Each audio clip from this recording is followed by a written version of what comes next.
হাত দিয়ে ঘষলেই উঠে যাচ্ছে রাস্তার পাথর, আর পুরনো ভাঙাচোরা মালামাল দিয়ে চলছে নতুন কার্পেটিং।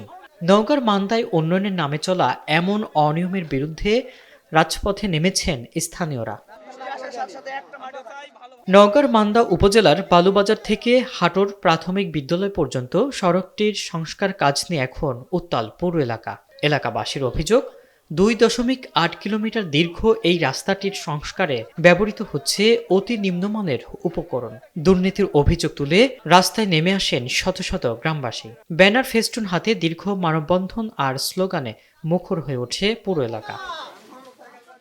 বিক্ষুব্ধ স্থানীয়দের দাবি, নিয়ম ভেঙে পুরনো রাস্তার খোয়া ও সামগ্রী নতুন কাজে ব্যবহার করা হচ্ছে। কার্পেটিং শুরু হতে না হতেই রাস্তার স্থায়িত্ব নিয়ে দেখা দিয়েছে বড় প্রশ্ন। বালুর বদলে অতিরিক্ত সুরকি ব্যবহার করায় রাস্তাটি এখনই ধসে পড়ার উপক্রম। এলাকাবাসী বারবার বাধা দিলেও কোনো তোয়াক্কা না করেই কাজ চালিয়ে যাচ্ছে ঠিকাদারি প্রতিষ্ঠান।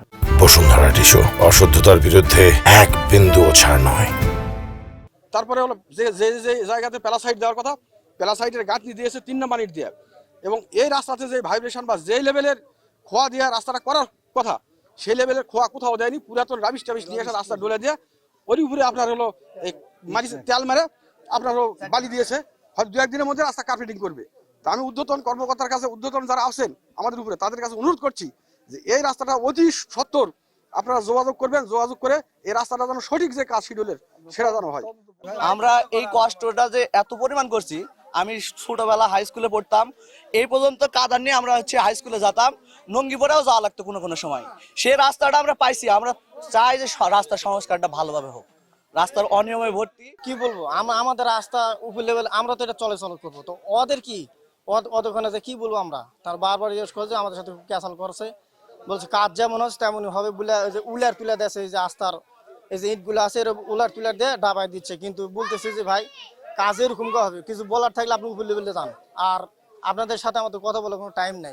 এসব ধরনের কথাবার্তা আমাদের বলে। বালি খোয়া এটা যে দিতে হবে, সেটার পরিবর্তে ইট ভাঙার পরে যে গুঁড়িটা হয়, রাবিশ বলে যেটা, বালির পরিবর্তে ওই রাবিশটা দিছে, যেটা মানে একবারে 2 নম্বর বললেও ভুল হবে, হয়তো 3 নম্বর রাস্তার কাজ। এটা আমরা বারবার এই কন্ট্রাক্টর বা এখানে যারা কর্মরত আছে তাদেরকে বলার পরেও আমাদের কথা শুনে নাই। এদিকে সব অভিযোগ অস্বীকার করেছেন মান্দা এলজিইডির উপসহকারী প্রকৌশলী শাহিনুর রহমান। 81 লক্ষ টাকার এই প্রকল্পে পুরনো মালামাল ব্যবহারের অনুমতি টেন্ডারে আছে বলে দাবি তার। উল্টো স্থানীয়দের দিকে আঙ্গুল তুলে তিনি বলছেন, ব্যক্তিগত স্বার্থে এবং অতিরিক্ত কাজের আশায় এলাকাবাসী বিভ্রান্তি ছড়াচ্ছেন। তবে কাজ শেষ হওয়ার আগে যাত্রী ছাউনি পর্যন্ত রাস্তা ঠিক করে দেওয়ার আশ্বাস দিয়েছেন তিনি। যাত্রী ছাউনি ওই বাজার থেকে নামার পরে আর কি, তো ওরা চাচ্ছে যে ঠিক আছে, আমার এই যাত্রী ছাউনি পর্যন্ত রাস্তাটা পাকাকরণ করে দিতে হবে। ঠিকাদার এবং অফিস তাদেরকে বলা হয়েছে, আমরা আশ্বস্ত করছি এইটুক অতিরিক্ত কাজ ঠিকাদার করে দিবে।